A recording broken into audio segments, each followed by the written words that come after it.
Olá, amigas, amigos. Muito bom nós estarmos juntos mais uma vez, porque este nosso programa, esse nosso projeto, ele se chama Podcast Joana de Ângeles. O programa é com Joana de Ângeles em 30 minutos. Esse é o nosso quarto programa. Nós já estamos no segundo mês, no mês de maio, no dia 18, porque nós, inicialmente, vamos fazer o programa quinzenalmente. Nós estamos usando os livros da psicologia transpessoal da Joana de Ângeles. Claro que estamos começando com o primeiro livro, que é Jesus e a Atualidade. Nós estamos usando esse livro não com os capítulos sequenciais. Então, hoje nós vamos usar o capítulo 5. Esse programa é um programa que o SEAC nos presenteou, a minha é a Laila Fernandes, e nós estamos muito felizes pela aceitação das pessoas, pela contribuição, porque as pessoas vêm e vêm contribuir conosco. De 15 em 15 dias, nós estaremos juntos às 19 horas, às quintas-feiras. Então, a Joana vai dizendo para nós, em termos de psicologia profunda, a questão do julgamento das faltas alheias constitui um grave cometimento de desumanidade em relação àquele que erra. Eu estou lendo. Nós só podemos utilizar alguns parágrafos. Então, ela diz para nós, toda contribuição de impiedade mediante os julgamentos arbitrários gera, por sua vez, mecanismos de futura aflição para o acusador. Ele próprio, uma consciência sob o peso de vários problemas. E ela diz, julgando as ações que considera incorretas no seu próximo, realiza um fenômeno de projeção de sua sombra em forma de autojustificação que não consegue libertá-lo do impositivo das suas próprias mazelas. Então, nós vamos nos utilizar de algumas palavras que nós achamos que sejam palavras-chave. Essas palavras, nós vamos conversar com vocês delas. Então, a primeira palavra que nós escolhemos foi o julgamento. Aquele que julga a falta alheia. Nós fomos buscar uma obra lindíssima, Jesus e o Evangelho, à luz da psicologia profunda. Esta obra data de 2000, do ano 2000, e foi lançada, segundo a própria benfeitora, para comemorar os 2000 anos de nascimento de Jesus de Nazaré. Divaldo Franco e a Joana nos deixaram essa riqueza de detalhes. E ela nos diz, no capítulo 12, o julgamento legal tem raízes nas conquistas da ética e do direito, de desenvolvimento cultural dos povos e dos homens.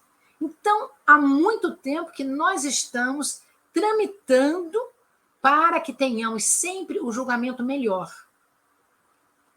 De que maneira? Concedendo ao réu a oportunidade de defesa, enquanto são tomadas as providências hábeis para que sejam preservados os seus valores humanos, as suas conquistas de cidadão. Infelizmente, nós vemos que até agora isso não acontece muito, em especial no nosso país, no Brasil. Quantos julgamentos ficam parados? Quantos julgamentos não são tomadas providências hábeis?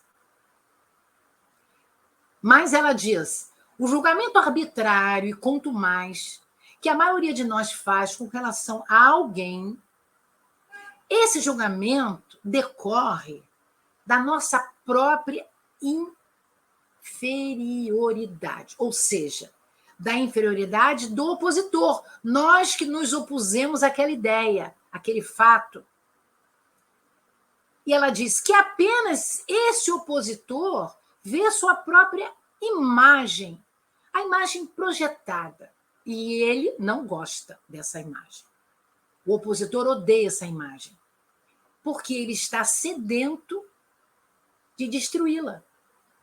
Para quê? Para libertar-se do pesado fardo que ele carrega. De que maneira? Ferindo alguém. De uma maneira covarde e cruel. Nós vemos isso, não é, meus amigos? Minhas amigas? Quando alguém fala alguma coisa que o outro não gosta, muitas vezes o outro ele vai com ferro e fogo em cima daquela pessoa. Nós até nos assustamos. A pessoa é agressiva no olhar, nos fluidos que ela evoca de si mesma, das palavras rudes, e quantas vezes aquilo acontece ferindo outra pessoa, ferimento físico. Nós estamos vendo os infanticídios, os feminicídios. Por qualquer motivo se briga e se mata e se morre.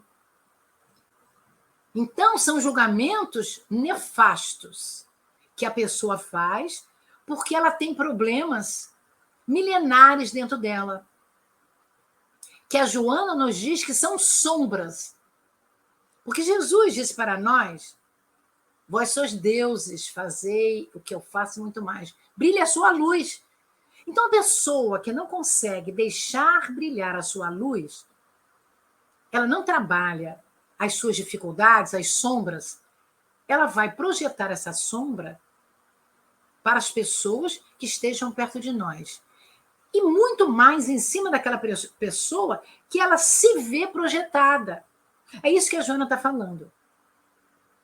Então, nesse livro, Jesus e o Evangelho à Luz da Psicologia Profunda, no primeiro capítulo, a Joana fala de sombra.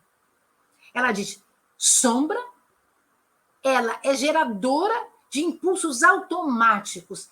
A gente nem sabe que está construindo aquela sombra, aquele sentimento nefasto, cruel, que nos potencializa para as coisas ruins da vida. Porque são heranças dos primeiros períodos da nossa evolução. Então, desde que o homem ainda era aquele homem das cavernas, nós começamos a usar esse tipo de artifício, guardando dentro de nós o que nós não conseguimos resolver. E aí se instalaram no nosso psiquismo esses instintos primários, instintos nocivos, grosseiros, rudes do homem primitivo. Ou melhor, do mundo primitivo que a Terra já passou. É como se nós estivéssemos ainda naquele homem primitivo, como se o planeta ainda fosse primitivo.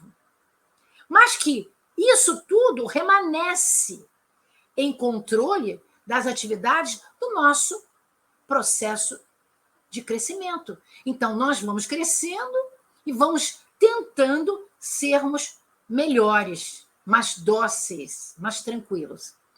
Entretanto, a Joana vai dizendo para nós, é o lado escuro da nossa personalidade. Ou seja, quando nós temos esses instintos primários, que eles se projetam de nós, é o nosso barbarismo, é o nosso primitivismo. Não somos iluminados, nós somos escurecidos. No capítulo 12, ela vai dizer para nós, a sombra em projeção, conforme ela falou no livro Jesus e Atualidade, torna-se o julgamento que a nossa sã conduta e a nossa harmonia diluem na identificação. Se nós nos esforçarmos muito na nossa identificação dos valores que nós temos do self triunfando sobre os caprichos do ego. O que a Joana quis dizer com isso?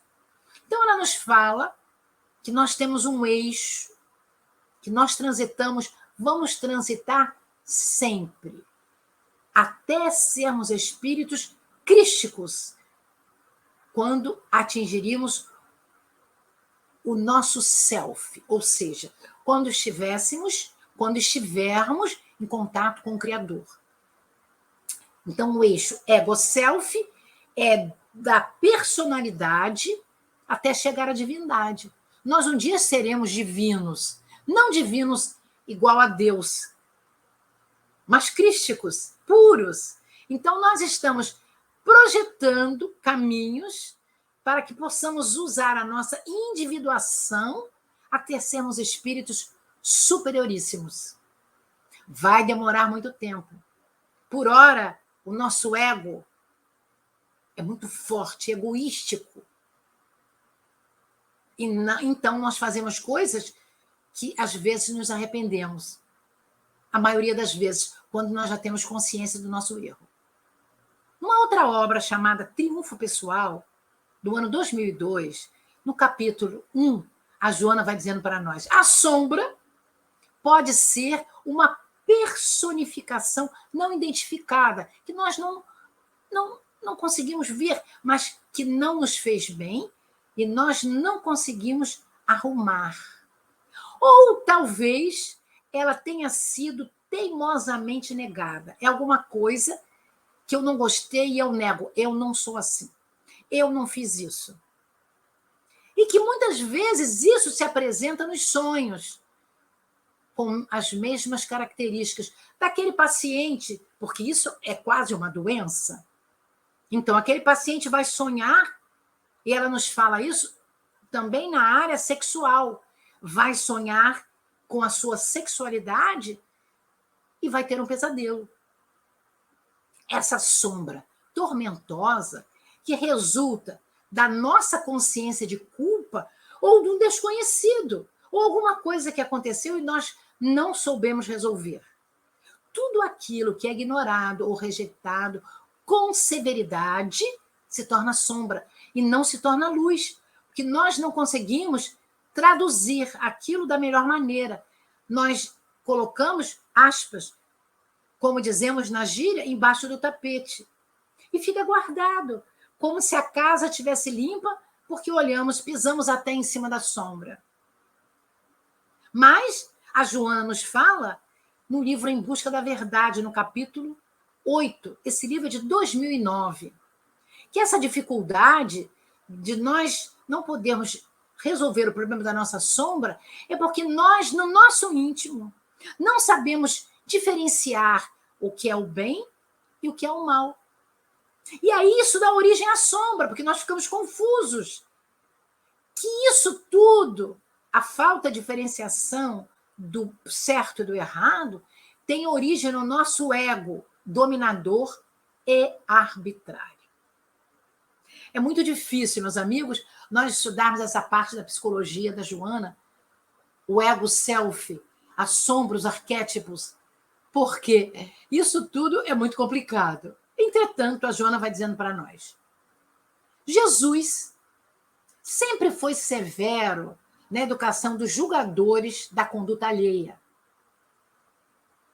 Por quê? Ele sempre usou de tolerância para os outros.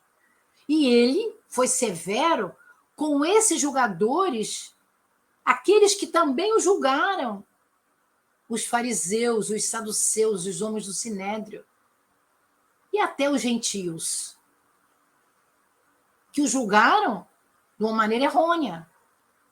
E esse julgamento pessoal de Joana, que ignora as causas geradoras dos problemas, demonstra o primitivismo moral do homem ainda lobo de seu irmão, ou seja, o homem que quer comer o seu irmão. Mas isso é um processo que o nosso querido Allan Kardec, no Evangelho segundo o Espiritismo, ele vai tratar do termo caridade. E ele faz uma pergunta a equipe veneranda do Espírito de Verdade. Qual é o verdadeiro sentido da palavra caridade? Como o entende Jesus? E os amigos espirituais disseram: benevolência para com todos. Ou seja, vamos ouvir, vamos amparar. Indulgência para com as imperfeições alheias. Quer dizer, temos que olhar a pessoa e dizer: será por que ele age assim? Nós não sabemos das causas, nós estamos vendo o efeito. Por que ele trata tão mal a mãe, o filho? Por que essa mulher é tão grosseira? Por que ela não consegue falar de uma maneira mais tranquila? E o perdão das ofensas.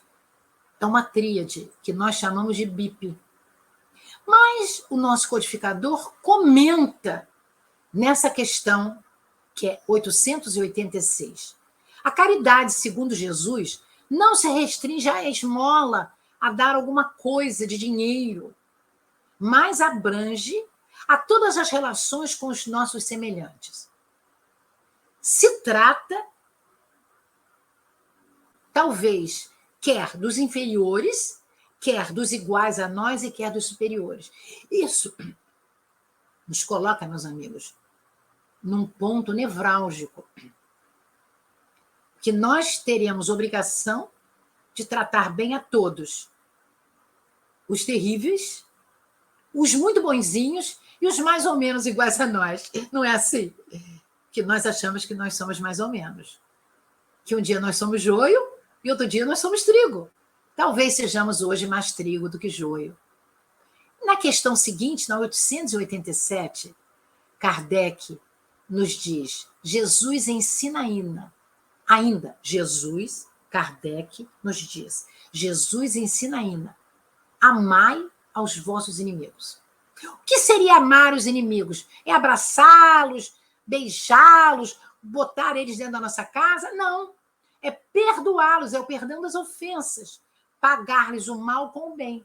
Mostrar para eles que nós podemos fazer com eles coisas melhores do que eles fizeram em nós. Assim, nós nos tornamos superiores, sem nos vingarmos dele. Então, essa é uma proposta do nosso autoconhecimento, do nosso crescimento interior. Porque o mestre amado Jesus, ele nos diz muitas coisas bonitas. Nós fomos buscar o Evangelho segundo Lucas. O evangelista Lucas, no capítulo 6, versículo 42. Quando Jesus fala da trave no olho do irmão. Ou seja, irmão, deixe-me tirar o cisco do teu olho. Se você não consegue ver a viga que está no seu próprio olho, hipócrita, tire primeiro a viga do seu olho, e então você verá claramente para tirar o cisco do olho do seu irmão. Por que será que Jesus falou isso? Jesus falou isso contra os saduceus, contra os portageiros. Por quê? Ele falou que quando nós temos um cisco no nosso olho, é muito ruim, meus amigos, dói, machuca. É uma experiência muito simples, mas daí Jesus tira uma lição muito séria. Ele diz: por que observas o cisco no olho de vosso irmão se você tem uma trave, se você tem algo abrindo, machucando? Não é um cisco, é algo forte dentro do seu olho. É difícil, assim, identificar os erros nossos. Nós não podemos consertá-los, porque nós já estamos querendo ver o outro. É claro, é muito claro, que os outros também precisam de nós, da nossa amizade, da nossa proximidade, da nossa correção também. Que quando nós falamos que alguém faz alguma coisa que não é boa, nós falamos com animosidade, com paz, com alegria, a pessoa vai nos ouvir. Mas nós precisamos estar em condição de ajudar, senão vamos prejudicar. Por isso, tirar o cisco do olho da outra pessoa, é preciso que eu esteja enxergando de verdade. Não é verdade? Quantas vezes nós estamos com a roupa suja e queremos limpar a roupa suja do outro? Mas, buscando a caridade, né, nós vamos ler mais um pouco aqui no Jesus e Atualidade, justamente no capítulo Jesus e Tolerância. Tem compaixão de quem cai. A consciência dele será o seu próprio juiz, diz Joana. Ajuda aquele que tomba. Sua fraqueza já lhe constitui punição. Tolera o infrator. Ele é o teu futuro, caso não disponhas de forças para prosseguir bem. Então, a Joana está dizendo que nós podemos, lá na frente, sermos infratores, se não tomarmos conta das nossas dificuldades. Se nós não tivermos compaixão. Nós falamos há 15 dias atrás sobre o bom samaritano, justamente da compaixão que ele teve daquele homem assaltado. Mas nós vamos buscar a caridade segundo o apóstolo Paulo, aquele que foi Saulo e depois se transformou em Paulo. Na primeira carta aos Coríntios, meus amigos, capítulo 13, versículo de 1 a 3. É uma epopeia, eu não posso falar, porque eu vou ler para vocês. Paulo fala da excelência da caridade. A caridade, um amor puro, excede e supera a quase todas as coisas. E ele diz, ainda que eu falasse a línguas dos homens e dos anjos, e não tivesse caridade, seria como o metal que soa ou como o sino que bate. E ainda, se eu tivesse o dom da profecia de adivinhar coisas e conhecesse todos os mistérios e toda a ciência, e ainda tivesse toda a fé, de maneira tal que transportasse os montes e não tivesse a caridade, nada seria. Então, para ter a caridade, eu não posso ser egoísta. Eu não posso ser orgulhosa. Eu tenho que usar a humildade. Eu tenho que transformar esses dois sentimentos, que não são bons, em sentimentos melhores. Isso é muito dignificante para nós, meus amigos. Eu não posso, como o apóstolo diz, eu não posso distribuir toda a minha fortuna aos pobres, entregar meu corpo para ser queimado, se eu não tiver caridade, nada disso é aproveitado por mim mesmo. E ele vem dizer no versículo 4, a caridade é sofredora, é benigna, ela não é invejosa. Ela não trata os outros com leviandade. Então, quando nós vemos alguém triunfar e não o aplaudimos, esse alguém, com certeza, meus amigos, com certeza, nós estamos com inveja. E a inveja é um sentimento muito ruim, porque aquela pessoa que chegou naquele ápice, ele trabalhou muito, ele serviu muito a Jesus, ele serviu muito à sua sociedade. Como nós somos um pouco preguiçosos e não queremos fazer isso, nós achamos que ele não merece ter o louro da vitória. Então, nós não podemos buscar os interesses dos outros. Não podemos nos alegrar com a injustiça, e sim com a verdade. E ele lá no versículo 13, ele vai dizer, agora, pois, permanecem essas 3 lindas coisas, a fé, a esperança e a caridade. Porém, a maior delas é a caridade. O que Paulo quis dizer para nós? Porque a caridade, para eu ter caridade, eu tenho que ter fé. Fé robusta, como nosso codificador Allan Kardec nos diz, a fé raciocinada, que olha em todos os momentos na nossa vida e concorda. Nós já conversamos sobre isso. A fé, ela é construída dentro de nós. Se hoje, nessa encarnação, nós temos fé, porque nas reencarnações pregressas nós desenvolvemos essa fé. A esperança. Sem esperança, meus amigos, nenhum projeto de vida que sai dos nossos pensamentos, da nossa vontade, acontece. Nós temos de ser altruístas, no sentido de ter caridade de uma maneira geral, para as pessoas que muitas vezes não são empáticas conosco. Nós não temos nem empatia com elas. Então, a caridade seria a melhor delas. Isso é uma beleza, meus amigos. Isso é uma beleza, nós sabermos que a caridade é a irmã maior da fé e da esperança. O nosso último versículo, que eu chamo versículo, que é como se fosse um evangelho de Jesus, esse livro, Jesus e a Atualidade. Nós estamos no capítulo 5, Jesus e Tolerância. Ela vai dizer: a tolerância que utilizares para outrem, para com os infelizes, se transformará na medida emocional de compaixão que você receberá quando chegar a tua vez, já que ninguém é perfeito. Tolerância, caridade, sombras, luz.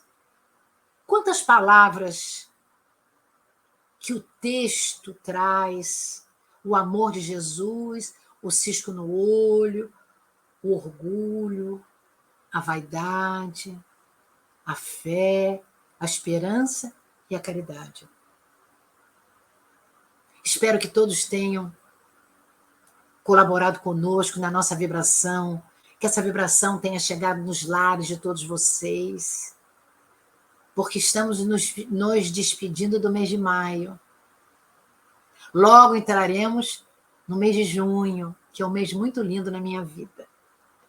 Por isso, amigos, amigas, nós queremos agradecer a participação de todos vocês, em especial ao nosso querido Divaldo Pereira Franco, que junto com a Joana pôde trazer essas obras da psicologia transpessoal da Joana de Ângeles. São obras de um cunho profundamente profundo, que nós somente agora começamos a entender algumas palavras que a Joana nos traz, ajudando o entendimento desses psicólogos, desses terapeutas como Carl Gustav Jung. Então, nós estamos nos despedindo do nosso querido programa 30 Minutos com Joana de Ângeles, que nós fazemos aqui no nosso SEAC, junto com a Laila Fernandes. Que possamos estar juntos no mês de junho, no dia 1º de junho. Se Deus quiser, nós acreditamos nisso. Obrigada a todos vocês. Fiquem com Deus. Paz e bem, franciscanos.